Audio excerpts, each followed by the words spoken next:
Natalie Baldock, Institute of Integrative Nutrition, real food coach, recipe developer, women's mentor, international speaker and author. Her next installment, In God's Garden, is due in weeks, a book that debunks common nutrition myths and simplifies food once and for all. Natalie has spent the most of 2 decades teaching traditional lifestyle principles and food methodologies that assist people in bettering their health and vitality. Her wisdom on topics of health will wow you. Today, we talk to her about how we, as women who are often running on adrenaline, about calming the fuck down, on how to manage our busy lives so that we not just survive, but thrive. Thanks for joining us, Natalie. Oh, you're so welcome. I love listening to my intro. I sound so fancy. Well, you are. You're fancy around here. Now, you're a champion for women and our health status. And of course, there are women who were raised with a holistic health approach. But for most of us, usually it's something or someone that has been a catalyst for a personal health reboot. Now, what led you down this path? Well, I grew up in an environment where I had a grandmother who grew everything and spent a lot of time in the garden. So I was around that all the time. And later in my life, Mum and Dad had a fruit and vegetable market. So I was around it right up until I was about 12, 13. And then from 13, when we start to become teenager, we start to want to eat our own type of food. And we introduced foods into the family diet that were probably a little bit more processed. And from that point on, I suffered with quite a few ill health issues. And I don't know why. I mean, there was definitely some emotional reasons for this also, but I would overtrain, undernourish, and I ended up with a lot of yeast infections. So those yeast infections that I had were not diagnosed in the 1990s. You know, I think it was 88, I was first diagnosed with an infection. And from there, it just got worse and worse and worse. And, you know, when you have a chronic yeast infection, they call it Candida or Candida albicans. And it wasn't diagnosed at that time. All I was given was antibiotics repeatedly. And I think I went through 40, 50, I've lost count, rounds of antibiotics, which diminished my immune system and made me quite unwell for quite a long period of time. So right up until I was 26 years of age, those infections escalated into a myriad of other conditions. Although in that time frame, all I was doing was individually having diagnoses on each condition, and we were medicating for each condition and not seeing it as an underlying precursor to everything else. And that was hard. It was really hard. So, you know, forever just doctor, naturopath. And, you know, it wasn't the naturopath in the beginning. It was a doctor for a very long time. That's the only form of healing we knew about. And right up until my mid-20s, I was on a cycle of infection, antibiotic, low immune system, and repeat. On repeat. And of course, you know, when your immune system's weak, so is your emotional center, so is your confidence. And of course, that had a myriad of emotional responses as well. And when I say emotional responses, I think my behavior in my 20s was appalling. Yeah, well, I think you could say that for most of us, but for much of us. But I think you're right. The you know, the impact that those medications, and you know, I hate to be banging on negatively about GPs, but that was the only way that they knew. And I think you know, we're still learning so much today. And I think we place so much emphasis in the old days on the GPs, right? So much trust and emphasis. And perhaps that might have been a tad misguided, because somewhere along the way, we lost our ability to own our own health journey and look into it ourselves, right, before we went there. But that's happened a lot, hasn't it? Well, it was when I was 26, somebody took me to a Louise Hay teacher training workshop. They thought it might be something I might enjoy. And I trained under her and did a 3-day workshop called You Can Heal Your Life.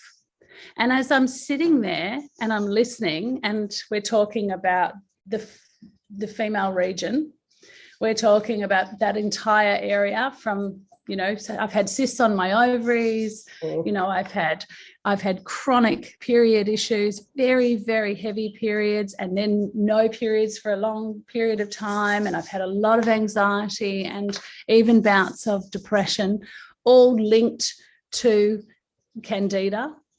And I'm sitting there and she's talking about Candida. And I'm listening and she's going, people with Candida have no boundaries. And it hit me like a ton of bricks. I had no boundaries. I was a supreme people pleaser. I felt so weak inside myself that I was just doing lovely things for people 24/7 and saying yes to everyone and being super loyal to the wrong people and being super loyal to the wrong employer for years and years and years, and doing things out of my own personal place of self-love. And that's why I went on that journey. So my journey with nutrition didn't start with food. It started with an emotional response. And I just literally sat in that and thought, I've got no boundaries. And I've got a real serious issue, a yeast infection within my system that it's expressing itself, in the most revolting and embarrassing way, that I just thought, wow, okay, I can see where I've got no boundaries, even sexually.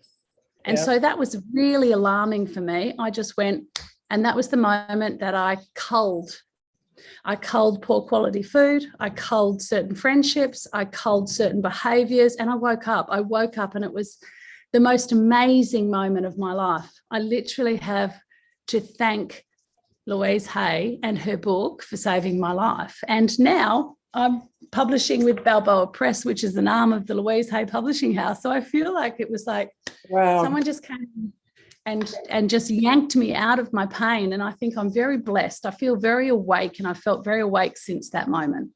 Yeah, right. And that makes sense. I think, wow, okay. So the Candida manifested itself in a way that really had that psychological impact, right? When we talk about no boundaries, that is usually what we consider to be, lack of boundaries when it comes to any kind of emotional upsets or ongoing stuff.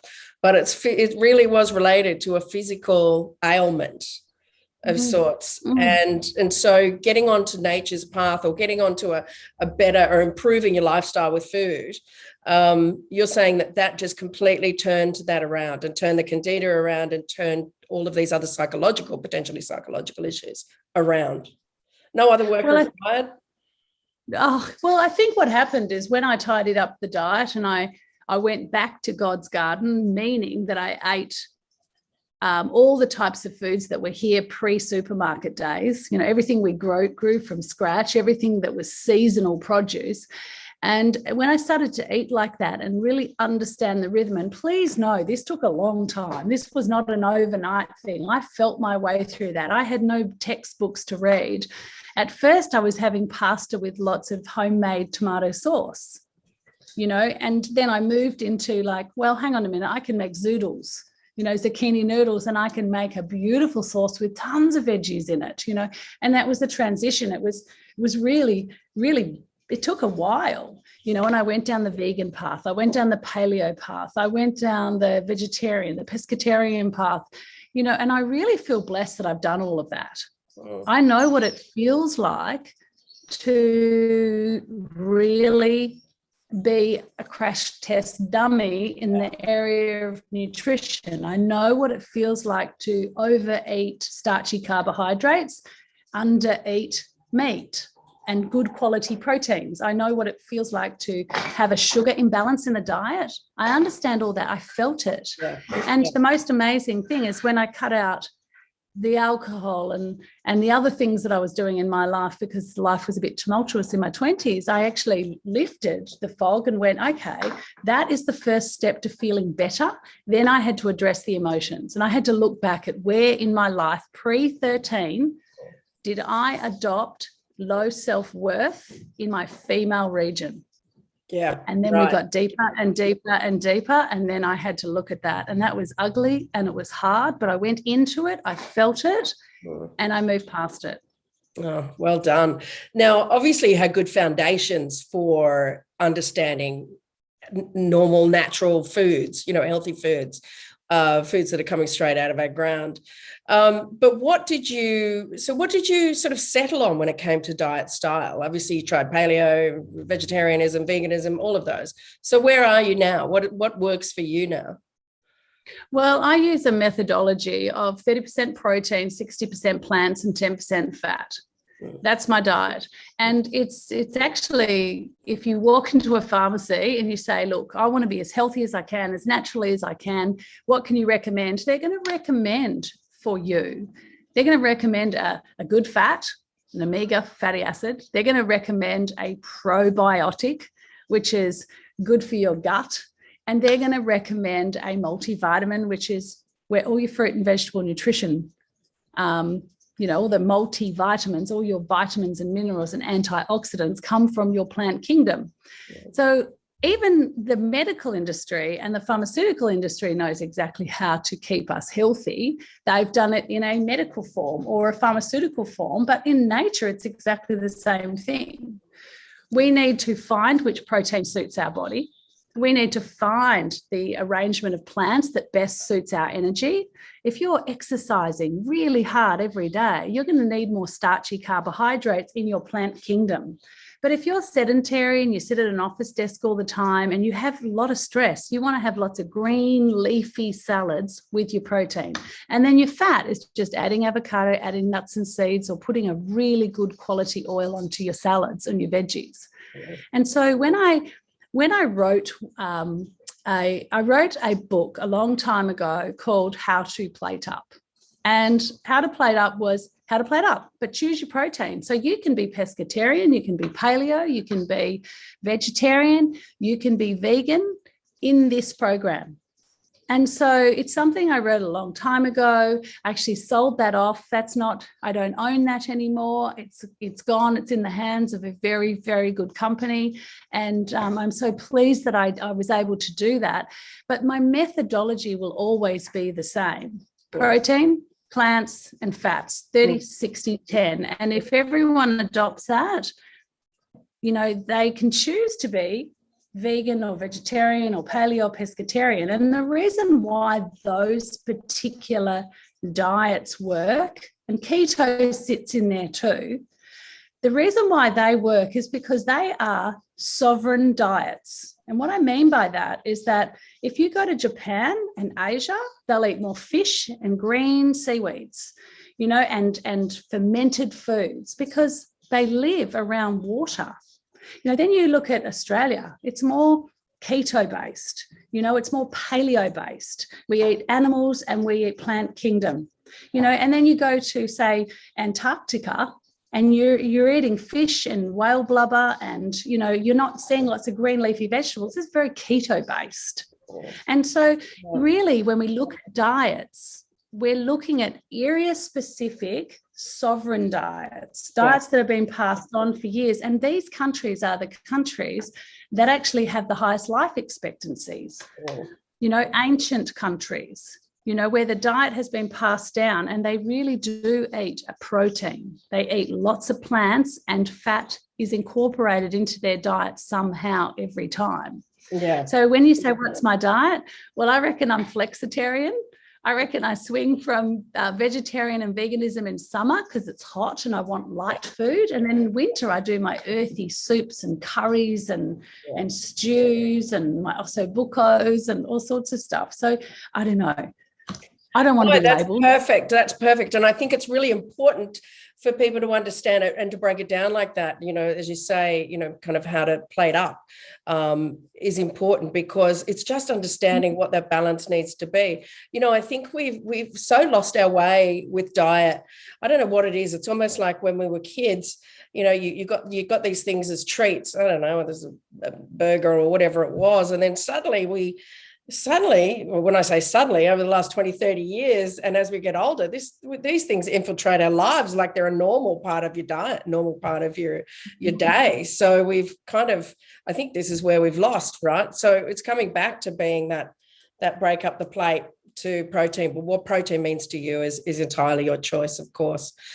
Okay, brilliant. All right. So now, you may not know this, but Pure Health Hub's unofficial tagline is wellness without the woo.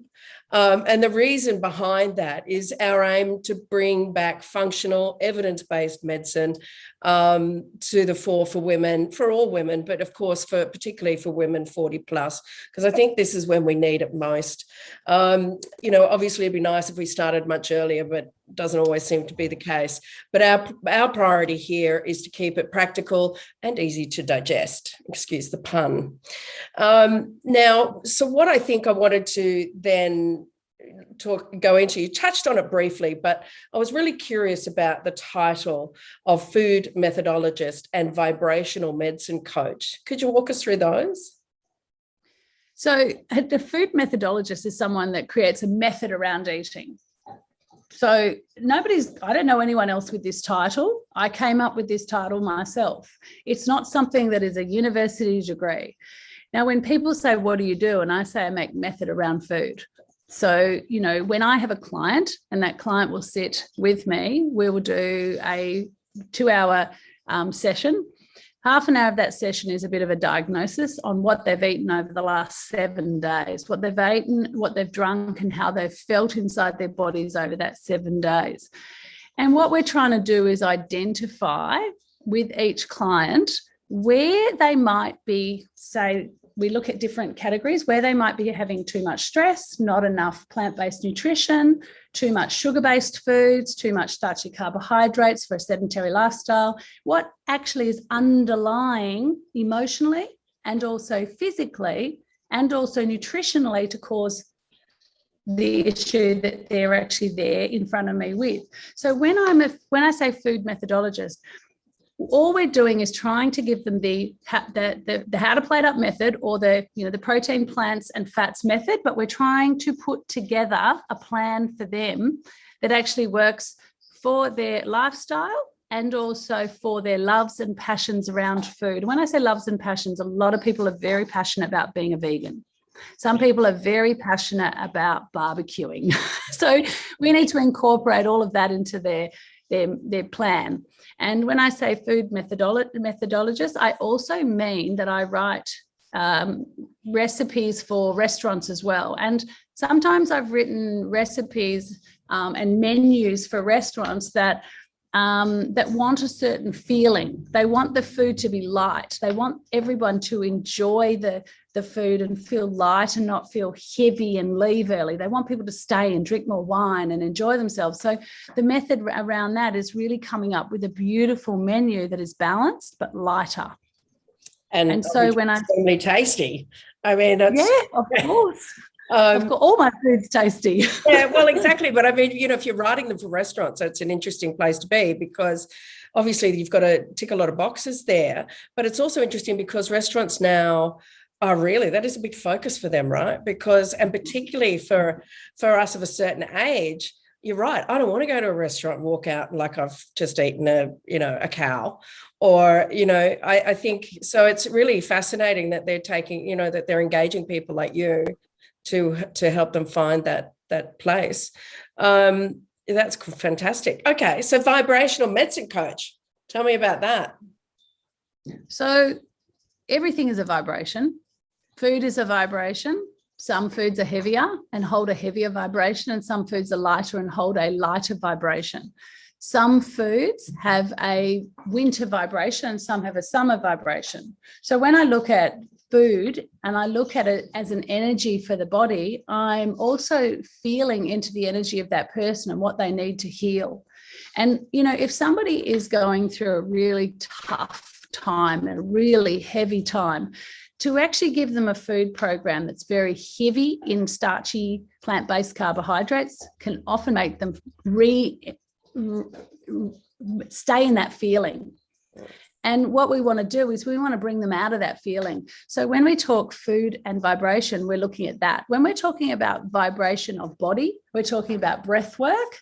We're talking about bioresonance therapy. So I work very closely with bioresonance therapists that actually work on the vibration of the disease inside somebody's body, and then they will recalibrate a vibration to help them move past that. And so this is very, very old technology. The Biocom machine or bioresonance therapy has been around for about 3 decades now. It's widely used in Europe.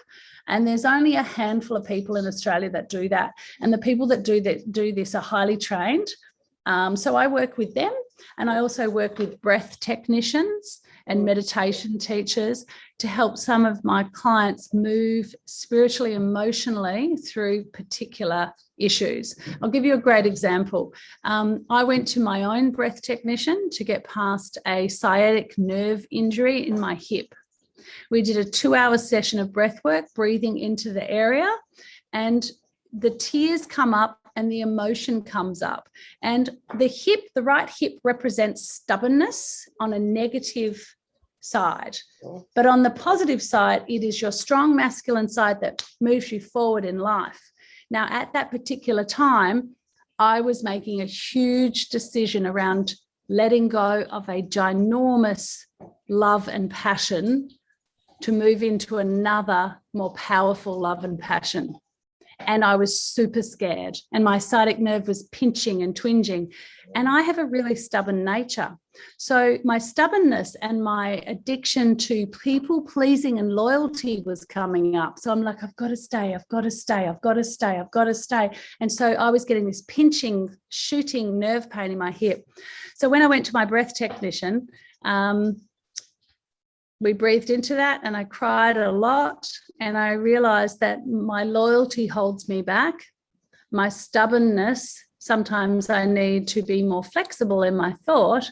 And then my hip pain went away for about 3 weeks. But that was enough time for me to see that I needed to make the decision. And in that time frame, I made the biggest decision of my life, and it's paid off. Wow, that is quite an experience. Gosh, by the way, it's almost like you're talking to me as a client at this point. It's like, really? Okay, right. Wow, that's fascinating. And a breath coach. I'm going to write that down. I haven't even explored that option yet. Okay, and when you say it moved for about 3 weeks, so what happened then? You had to make that decision, and did that then alleviate that?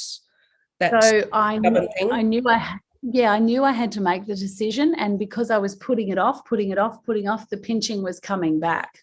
Yeah, it was saying, you need to make this decision. And when I did make the decision, the pain eased off, and I felt relaxed, and I felt so good in myself for making the decision, and the stress left my body, and I've had no pain ever since. Nonsense. And I think the thing that people don't understand, also too, I mean, I have to also talk to you about other things too, because I changed my regime at home as well. I added in collagen, liquid collagen, which is so awesome for joint health. And I also stopped walking and I started swimming. Yeah. Well, obviously they are very important elements. The mobility is extremely important as we get older. But I think, the pain associated with psychological issues is certainly something not to be ignored. Wow. Okay. That's fascinating. Okay. So, really interesting, the vibrational medicine coach. I love that. I'd like to dig a little deeper into that another time. But you also carry the title of menopause mentor. What does a menopause mentor do? And could you give us some examples of what women really don't know about menopause?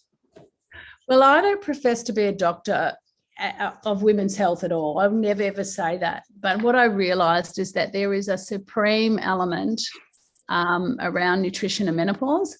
And the things that make menopause symptoms worse is any inflammatory foods.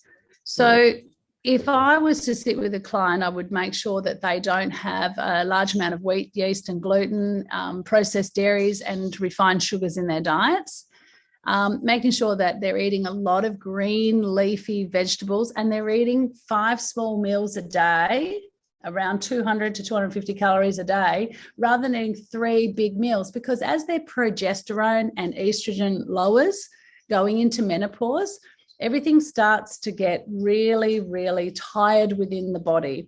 Joints start to ache. Digestion doesn't work as much. We start to get that little pot tummy. We put a little bit of weight on because our metabolism changes. Our collagen stores start to drop by about 20% at the age of between age of 45 and 50. So our face starts to sag. We need additional nutrients in the diet, and we need to stimulate metabolism by eating more over the course of the day, and also drinking lots of water. But as we go into menopause, we also need to understand there is a really strong emotional element to not accepting the graceful years of our lives.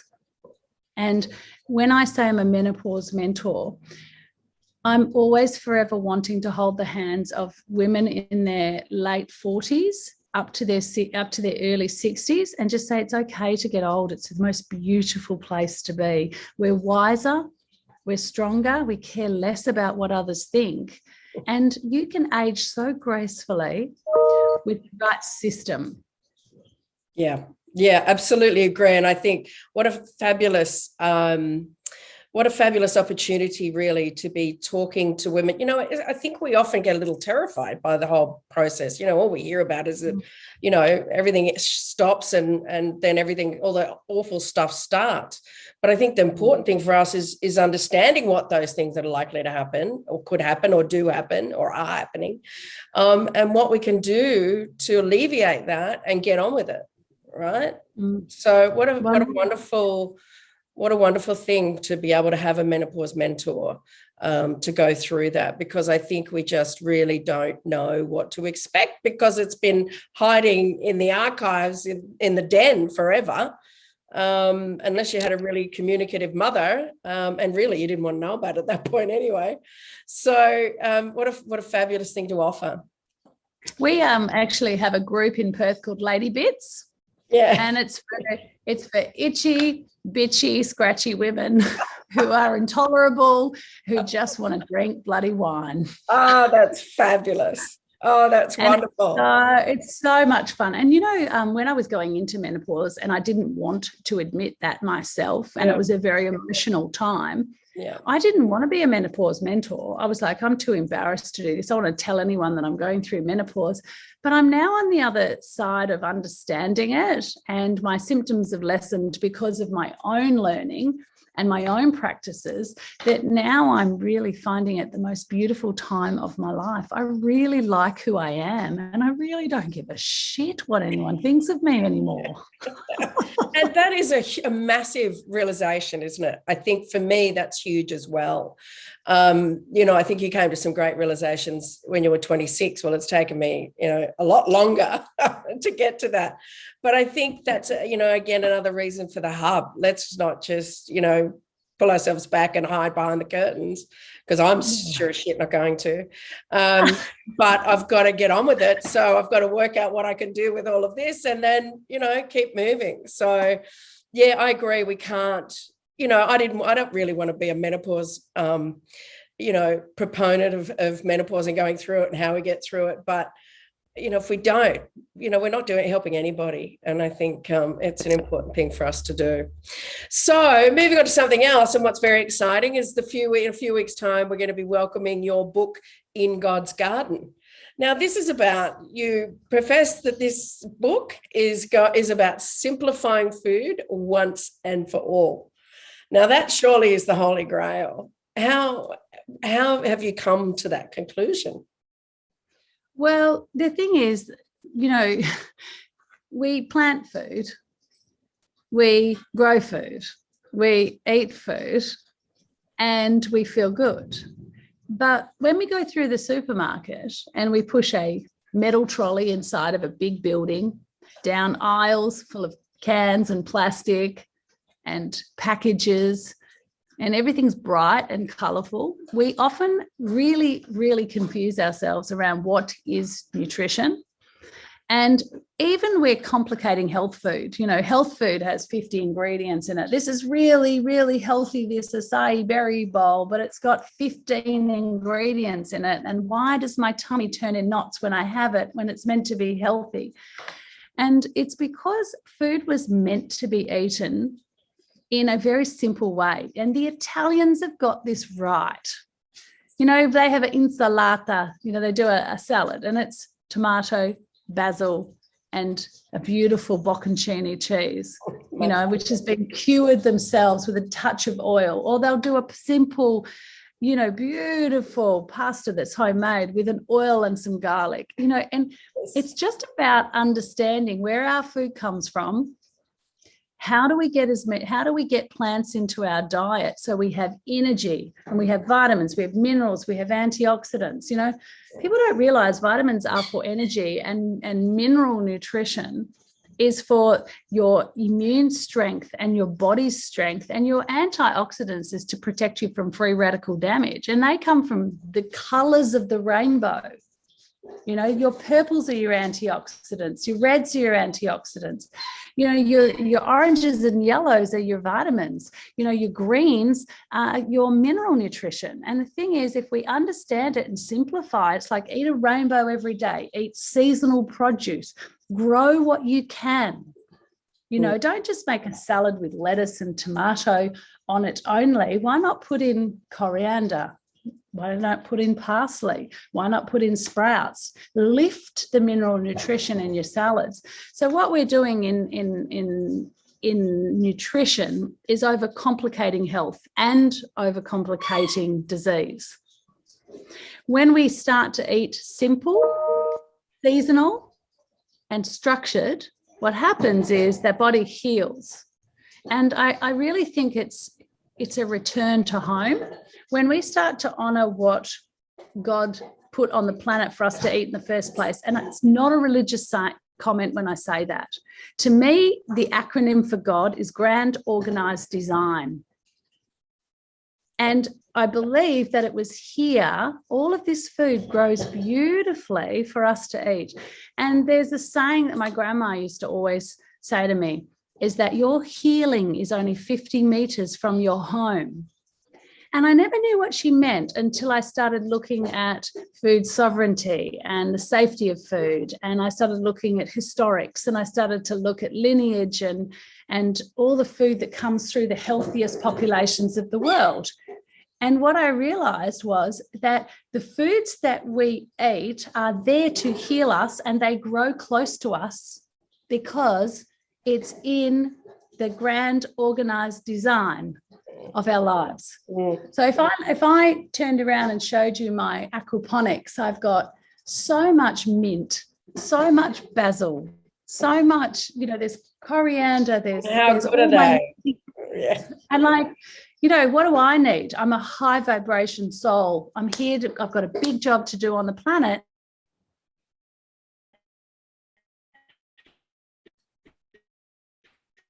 So I need to make sure my immune system I'm always on. So it's important to honor what was here in the first place. And so when we say simplify nutrition, I'm talking about the most simple things that we have lost the understanding of, like taking a organic seed and sucking it and placing it in the dirt, because your bacteria and that bacteria in the dirt and that seed start to work in harmony to create a plant that will heal whatever's going on for you.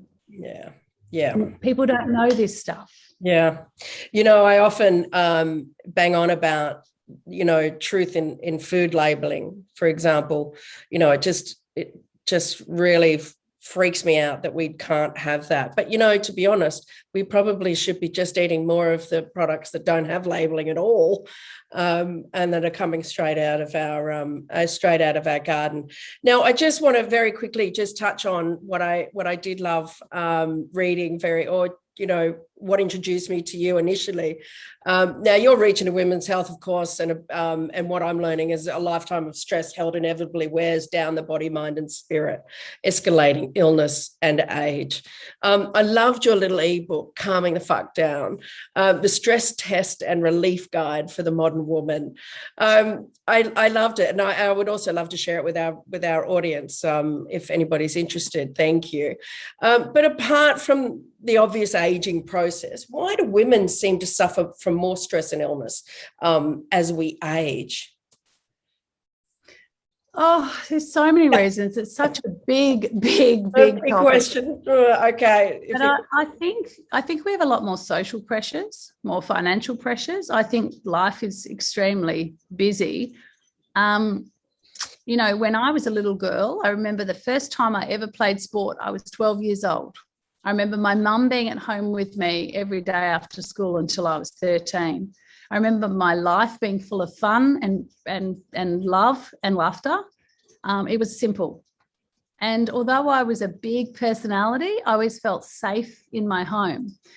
But I've been a single mum since Taj was a little boy, and the pressure that I put on myself to make sure I was at every bake sale, to make sure I was at the P&C meetings, to make sure that I was organising all the play dates, and he was playing 3 different sports by the time he was 7 years old. You know, we're on our phones a lot more.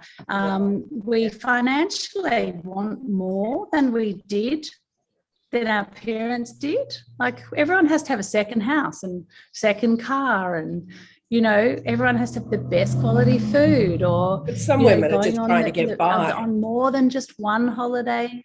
Yeah. Well, yes, there is that too, I think. Yeah, and you know what? That's a very big point too. Yeah. I think, you know, so trying to get by on that. Yeah. Especially if you're on your own. I mean, I wasn't on my own, but I mean, I still came up against some serious stress. But I think that is the ultimate thing, isn't it, really? It's the stress that we need to learn to manage. And we do need, you know, I just felt that little ebook was just calling me and was yelling at me for like 2 years ago. And I would have loved to have had someone saying that to me then, except my husband. He would not have survived that. Now, okay, look, we are over time, but I do want to ask you just one last thing. If there was just one pearl of wisdom you could share with women and our audience, what would it be? Well, we were laughing about this question before because I still don't I've know had a what saying that I know. Well, I've had a saying that I've lived by my whole life, and it was from my grandfather. My grandfather died when I was in my teenage years. And he said one last thing to me. He said, never reheat old meat. And I just went, okay, Granddad. So I made sure that I never put a steak on the barbecue twice. But what he actually meant was don't make the same mistake twice, darling, because it doesn't pay off. Yeah. How wonderful. When did you realize that? It took me years.